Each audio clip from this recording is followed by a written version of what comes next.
L'objectif, c'est de vous rappeler un peu les contextes dans lesquels le CC a décidé de lancer cette procédure des propositions de projet, répondre aussi à quelques questions que vous pouvez avoir sur le processus, comment ça s'est déroulé jusqu'à maintenant, et qu'est-ce qui va se passer dans les prochaines étapes. Comme ça, quand vous allez écouter la présentation du projet, vous verrez dans quel contexte ça s'implique. Du coup, pour rappeler le contexte, il y a eu la reconstruction en 2014, et ensuite ça a débouché sur un vote de statut en janvier 2015, un vote en élection d'un BN, et la constitution de toutes les instances de Nouvelle-Donne sur l'année 2015.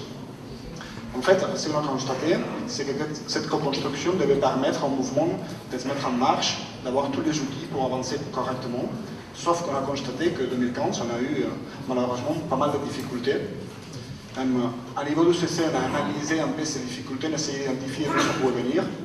On a identifié déjà que l'organisation actuelle ne clarifie pas toujours qui les responsabilités, notamment entre le CC et le BN.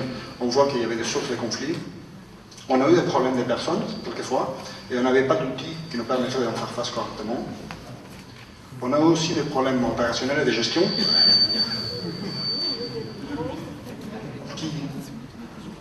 Comme ça? Ok. Des problèmes opérationnels et de gestion avec un impact financier assez important aussi. Et finalement, à niveau de la politique, de nos orientations, il y a certains sujets clés qui n'ont jamais été clairement définis ou décidés, comme par exemple l'histoire des alliances, de comment on fait participer, consulter les adhérents, quelle est la stratégie électorale. Donc on pensait que tous ces points devaient être traités, on devait penser une façon de les aborder correctement, mais on ne voulait pas tomber dans la co-construction à nouveau, un processus long, chronophage, parce qu'on pense qu'il y a d'autres urgences à traiter. Du coup, c'est pour ça que le CC a décidé de lancer une construction de projet qui devait permettre de traiter tous ces points-là. Et l'idée, c'était de dire, on permet à des équipes de construire un projet complet qui traite toutes les points pour s'assurer qu'il y a une cohérence. Parce qu'en fonction d'une stratégie politique, on peut avoir une organisation différente qui va avec.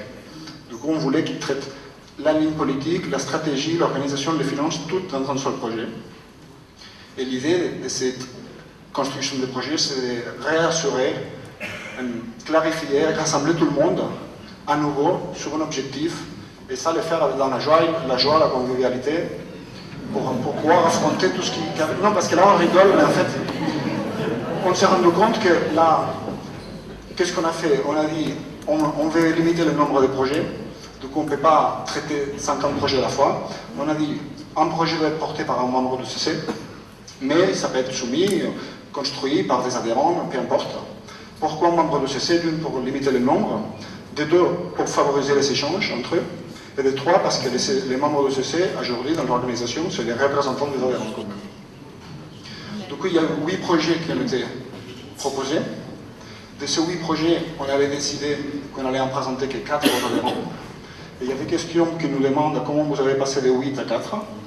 Tout simplement, les membres du BN et du CC, ils ont voté, et ils ont mis une note de 1 à 8 par ordre de préférence chacun.